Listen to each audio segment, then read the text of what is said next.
안녕하세요. 미국 LA에서 신장내과와 내과 전문의로 주치의를 하고 있는 닥터 조동혁입니다.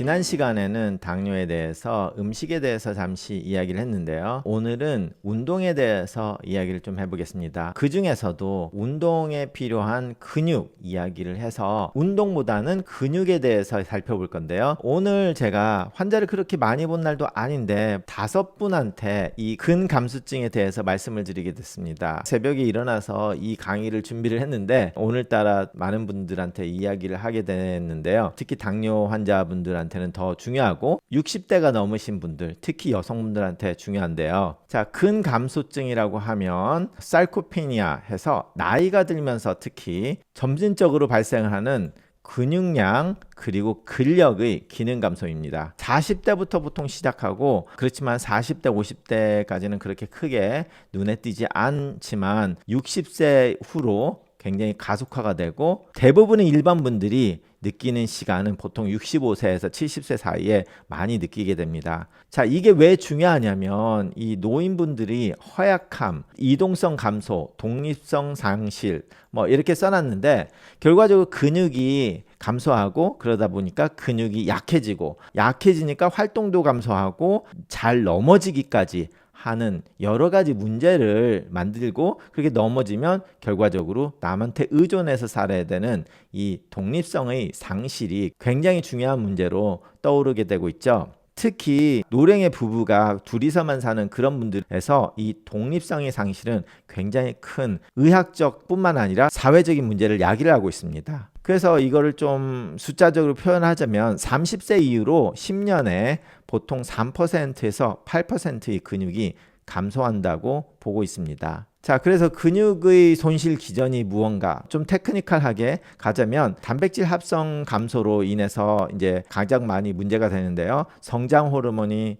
줄어들고 테스토스테론이나 인슐린 유사 성장인자, 인슐린 like growth factor라고 해서 이것들이 호르몬이 감소되면서 근육에 필요한 단백질 합성이 감소가 되고 또한 큰 문제가 근육의 분해가 증가가 됩니다. 특히 뭐 염증 반응이 있거나 산화 스트레스가 있고 그런 문제들과 스트레스 인해서 내 몸에서 에너지를 마구 써서 쓰는 게 얻는 것보다 많은 그런 상황을 만들어 버리는 일들이 있으면 근육의 분해가 훨씬 증가하게 됩니다. 그리고 많은 분들이 아는 것처럼 신체 활동이 감소를 되면 결과적으로 근육을 쓰지 않기 때문에 근육에 위축이 오고요. 그리고 또 다른 거는 신경계 기능 변화라고 해서 자, 우리가 근육을 움직이려면 신경줄이 그 근육에 연결이 돼 있거든요. 그런데 여러 개의 신경세포들이 많은 근섬유에 연결이 돼 있는데 이게 여러 개가 연결이 된 게 점점 줄어들면 그 근육을 움직이는데 힘이 적어지거나 정확도가 떨어지는 그런 문제가 생깁니다. 그래서 이렇게 신경학적인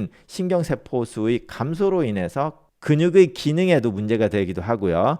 그리고 또 마이토콘드리아의 기능 장애가 있기도 하고 그리고 의외로 자주 볼 수 있는 영양 결핍이 되기도 합니다. 특히 이제 여러 가지 질병이나 연세가 많이 들어서 어떤 질병에 노출돼서 그것 때문에 식욕이 감퇴해서 뭘 먹지 않는다든지 이래서 음식 섭취 결핍이 되면 근육 손실이 더 많이 일어나게 됩니다. 그래서 근육 손실에 더 취약한 사람들이 누군가? 물론 나이를 불문하고 비활동적인 사람이 움직이지 않으니까 별로 필요 없기 때문에 근육 손실이 더 많이 일어나겠죠. 쓰지 않으면 퇴화를 하게 돼 있습니다. 그리고 만성질환자, 뭐 당뇨병, 만성 콩팥병 그리고 만성 폐쇄성 폐질환 이런 폐나 뭐 심장 문제가 있는 분들까지 포함해서 만성 질환자분들이 근육 손실이 더 많고요. 그리고 특히 여성에서는 정상인에서도 폐경후 여성은 에스트로겐 감소로 인해서 근육 손실이 더 많아지고요. 그리고 영양 부족도 꽤 종종 보게 되는데요. 특히 단백질 섭취가 부족한 경우들이 많습니다. 특히 이제 남자보다는 여성분들 중에서 연세가 드시면서 고기를 먹으면 비린내가 난다. 아무리 요리를 잘해도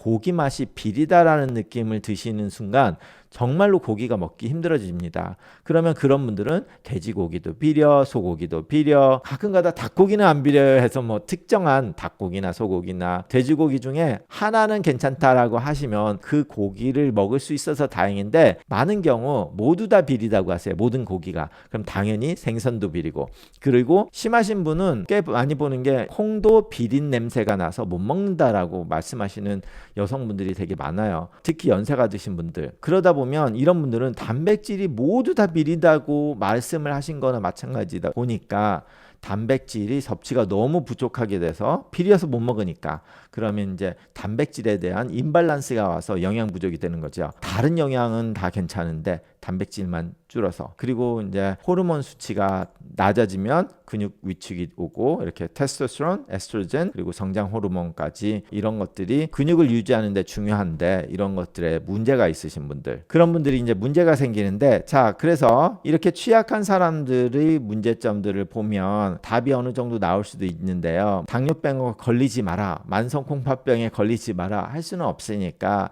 이건 어쩔 수가 없고, 이런 분들은 더 신경을 써서 치료를 하셔야 되는데요. 가장 좋은 치료가 뭐냐? 근육 손실의 예방 방법 아니면 치료 방법으로 가장 좋은 게 운동이죠. 운동에서도 저항 운동과 근력 운동이 굉장히 중요합니다. 저항 운동이라는 거는 이 여성분과 남성분처럼 바디빌딩을 하는 그런 운동입니다. 저는 운동 전문가가 아니기 때문에 내과 의사로서 어떤 운동이 필요하다고 말씀을 드리고, 보통 이제 유튜브를 보고 배우시라고 하는데, 질병이 많아서 이거는 의학적으로 재활 치료가 필요하다 그러면 운동에 대해서 좀 더 전문가인 물리치료사 분께 보내고, 물리치료사 분한테 어떤 운동을 시켜달라고 하면 그분이 그 운동을 가르쳐 주기 때문에, 뭐 내과 의사로서 어떤 운동이 더 좋다라고 제가 전문가적으로 말씀을 못 드리지만, 일단 근력 운동을 하시고요. 자, 근력 운동을 하다 보면 이런 기계를 이용해서 하는 방법이 있는데요. 정말로 이거는 좋다고 생각합니다. 왜냐하면 이런 기계를 써서, 아니면 이런 아령을 써서 하는 것은 좀 더 근육을 높이는데 효율적이고요. 좀 더 안전하게 할 수 있습니다. 하지만 이런 기계가 없어도 팔굽혀펴기나 이제 이런 스쿼트나 뭐 이런 식으로 자신의 몸을 무게 삼아서 운동을 할 수 있는 방법들이 꽤 많이 있습니다. 자, 그런데 이런 운동을 어떻게 했을 때 되게 좋은 운동을 할 수 있냐라는 것을 정확하게 모르다 보니까 이건 정말로 공부를 많이 하셔야 됩니다. 그런데 일반적으로 이제 내과 의사로서 말씀을 드리고 싶은 것은, 자, 팔과 이런 데 근육을 키우셔야 되는 게, 팔이 근육이 더 튼튼해지면 우리가 병을 따거나 음식을 먹을 때 뭐 아니면 어떤 물건을 움직이거나 이렇게 할 때 일상생활에서 나의 기능 유지를 하는데 많은 도움을 주겠죠. 그런데 하체 운동은 더욱더 중요한 게, 특히 허벅지와 쪽 다리 종아리 근육이 굉장히 중요하게 됩니다. 왜냐하면 이 근육들이 굉장히 큰 근육이고, 그래서 당뇨가 있으신 분들한테는 이 다리 근육들이 튼튼하게 됐을 때, 그리고 그 다리 근육들이 더 커졌을 때 당의 유지를 잘 할 수 있는 가장 효율적인 운동 방법이기 때문에, 이런 다리 근육을 좀 더 크게 만들거나 하는 운동을 하셔야 되고요. 당뇨병이 아닌 남성분들도 그렇지만 특히 여성분들한테는 허벅지와 종아리 근육을 운동을 많이 하시라고 하는 것이, 걸어가다가 이 근육이 약하면 땅이 평평하지 못한데, 약간 굴곡이진데 아니면 돌 같은 거를 잘못 밟았을 때, 삐끗했을 때 넘어지는 것을 방지하기 위해서 다리 근육이 되게 튼튼해야 되는데, 그게 튼튼하지 않으면 어떻게 해요? 푹 쓰러지다가 골반이 골절이 된다거나, 뭐 다리가 골절이 되거나, 아니면 콱 넘어져서 허리 척추골절이 되거나, 이러면 그분의 굉장히 큰 문제가 오게 되죠. 그러면 그런 분들은 여기에서 말씀드린 독립성의 상실을 하게 됩니다. 더 이상 걸어다니지 못하니 휠체어에 있고 다른 사람한테 부축을 받아야 되는 그런 문제가 되고, 그러면 정말 안타까운 일이 벌어지죠. 팔 운동, 다리 운동 둘 다 중요하고요. 그래서 팔 운동과 다리 운동은 각각 목적이 다르지만 둘 다 중요하게 되겠습니다. 자, 그런데 이분처럼 이렇게 엄청나게 무거운 거를 가지고 운동을 하시면 굉장히 좋겠죠. 좋겠다라는 거는 이분처럼 뭐 굉장히 오랫동안 운동을 하셔서 이런 거를 들으실 수 있으신 분들은 굉장히 조심해서 하고, 그러면 근육 손실을 더 효율적으로 막을 수 있습니다. 하지만 준비되지 않은 사람들이 이런 무거운 거를 어느 날 갑자기 들게 되면 어떻게 되겠어요? 허리가 망가지거나 관절이 망가지거나. 그래서 이런 식으로 무거운 거를 들고 어떻게 하는 거는 항상 무리는 정말로 위험하기 때문에 첫 술에 배부르지 않게 조심해서 하시는 것을 꼭 말씀드리고 싶습니다. 자, 그리고 두 번째 치료는 영양 섭취도 이야기를 해야 되는데요. 벌써 말씀드린 것처럼 충분한 단백질 섭취가 중요합니다. 체중 1kg당 1에서 1.2g의 단백질 섭취를 하라고 권장하고 있는데요. 결과적으로 저는 그냥 환자분들한테 매 끼마다 단백질은 들어가야 된다. 하루에 2끼를 먹든 3끼를 먹든 밥 먹을 때마다 넣어라. 왜냐? 벌써 근감소증이 있으신 분들은 한 번에 많은 고기를 섭취할 가능성이 좀 떨어지기 때문에 아예 연세가 드신 분들은 매 끼마다 조금씩 단백질을 섭취를 하시라고 합니다. 그러면 가장 좋은 게 살코기입니다. 돼지고기, 닭고기, 소고기 뭐 이런 것들, 생선, 계란, 유제품도 있고 콩류도 있는데 아무래도 고기가 제일 좋고요. 콩류로 단백질을 섭취는 할 수 있으나 콩류로 섭취하는 거는 좀 효율이 떨어지기 때문에 자신이 베지터리언이다, 채식주의자라고 하면 여기에 대해서 좀 더 신경을 많이 쓰셔야 됩니다. 충분히 좋은 효율적인 단백질 섭취가 좀 어렵기 때문에요. 단백질 섭취를 충분히 해야 되는데 말씀드린 것처럼 이제 고기, 생선, 계란에 비리다고 하셔서 못 드시는 분이거나 이가 안 좋아서 살코기를 먹기 힘들고 갈아서 먹는 건 싫다, 계란도 먹는 것도 내가 지긋지긋해서 못 먹겠다, 그러면 결과적으로 끝에 가서는 그것을 못할 때는 단백질 파우더를 드시는 거를 추천을 하기도 합니다. 그래서 단백질 파우더는 우리가 바디빌딩 하시는 분들이 운동을 하고 먹는 그 단백질 파우더를 말하는 거고요. 많은 마켓에서 파는데 그것을 어느 정도 드시면서 운동을 할 때 드시는 게 아니라 그거를 매일마다 드시면서 단백질 섭취를 주기적으로 해서 결핍이 되지 않게 만드시는 게 중요합니다. 충분한 단백질 섭취가 안 되면 매일마다 조금씩 단백질이 더 분해가 될 수 있기 때문에 일주일이나 한 달에 한 번씩 단백질을 왕창 먹는 거는 도움이 안 되겠죠. 그것보다 어떻게 해야 되냐? 매일매일 적당량의 단백질 섭취가 더 중요하게 됩니다. 그리고 중요한 건 또 칼로리 섭취도 되게 중요합니다. 양은 골고루 먹었으나 너무 적게 먹어서 칼로리가 너무 작다 보면 그 칼로리를 충당하기 위해서 내 살을 갉아먹을 수밖에 없어요. 당연히 지방이 많으신 분들은 지방을 먼저 갉아서 그걸 에너지 자원으로 쓸 수도 있지만 그렇게 하면서도 자신의 근육도 갉아서 에너지 자원으로 쓰기 때문에 소화기 문제나 특별한 큰 문제가 있어서 먹는 것도 없는데 막 감염이 심하게 걸리신 분은 거기에 대해서 쓰는 칼로리가 엄청나게 높아지는데, 예를 들어서 3000칼로리가 필요한데 1000칼로리밖에 안 먹었다면 2000칼로리는 어떻게 해요? 내 살에서, 내 지방과 근육에서 빼서 쓰게 됩니다. 자, 일반적으로 노인분들이 하루에 3000칼로리를 쓰진 않겠지만 감염이 걸렸을 때는 많은 칼로리를 쓰게 되거든요. 그러다 보니까 폐렴이 걸렸거나 욕창이 심해가지고 그걸 수술하고 떼어내고 막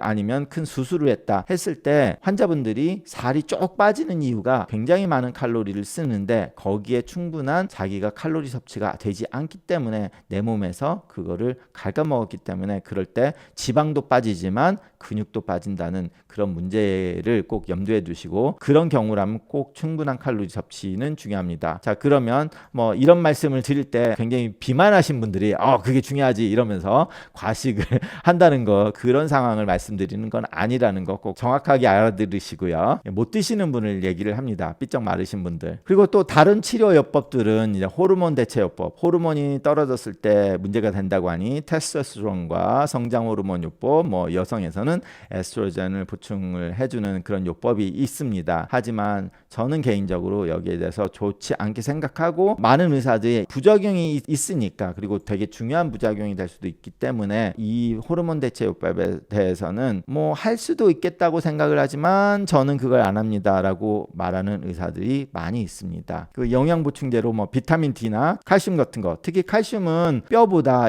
근육이 근육이 수축하고 이럴 때 칼슘이 필요하기 때문에 이럴 때는 칼슘 복용이 더 필요하기도 하고요. 뭐 이런 것들이 칼슘, 매그니슘 이런 전해질을 충분히 섭취를 못했다면 근육에 경련이 오거나 쥐가 나거나 뭐 이런 경우들이 있기 때문에 만약에 그럴 때는 이런 전해질을 드셔야 되는지도 생각을 해보셔야 되고요. 그렇지만 일반적으로 식사를 잘 하시는 분들은 이런 보충제가 필요 없기는 합니다. 잘 드시니까. 그리고 항염증 요법이라서 항산화제, 뭐 과일, 채소, 통곡물 이런 것들이 도움을 될 수도 있고요. 통곡물에는 또 많은 미네랄이 들어있고 하니까 오메가3 이런 거를 하셔서 항염증 요법으로 쓸 수도 있습니다. 그렇지만 이런 것들은 그 효과가 약간 미미하죠. 가장 중요한 거는 근력 운동인데 근력 운동을 해도 이런 영양 성분이 부족을 했다면 내가 근육을 만들기가 쉽지 않기 때문에 이런 것도 한번 챙겨서 생각을 해보시기 바랍니다. 자, 오늘은 제가 노인분들에서 근감소증에 대해서 말씀을 드렸는데요. 의사로서 개인적인 생각은 근감소증은 정말로 중년 이상의 사람들에게 굉장히 중요한 문제가 될 수 있습니다. 특히 여성에서는 굉장히 중요하기 때문에 운동을 꼭 하셔야 되는데 가장 중요한 게 근력 운동입니다. 그래서 오늘 5분한테 이런 얘기를 했는데 자, 그러면 운동하세요. 그러면 그 중에 이제 연세가 좀 드신 분들은 다 무슨 운동을 하냐? 걷는 운동을 한다고 하세요.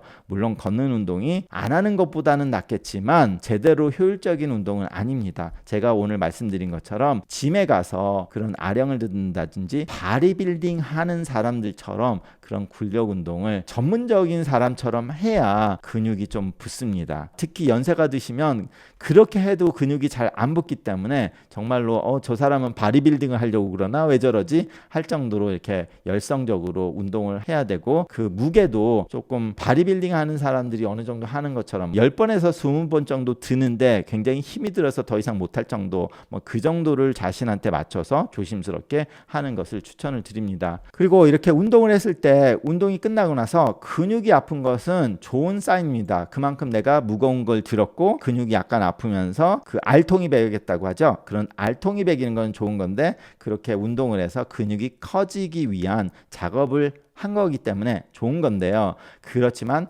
관절이 아픈 거는 안 좋다는 겁니다. 제가 팔 운동을 했는데 관절이 아프면 안 돼요. 근데 이 근육이 이렇게 아프면 그거는 좋은 사인이겠죠. 운동을 제대로 했다는. 그래서 연세가 들으시면 너무 무리를 해서 부상을 당할 수 있기 때문에 너무 무리하는 거는 금물이지만 많은 경우 대부분의 경우 너무 살살해서 아무런 효과가 없는 경우들이 더 많아서 헬스장에 가셔서 거기에서 유튜브를 보고 하시거나 아니면 거기에 피트니스를 해주는 사람과 함께 전문적인 운동 지도를 받으셔서 제대로 된 운동을 하셔서 근감소증이 덜 일어나거나 안 일어나게 하셨으면 좋겠습니다.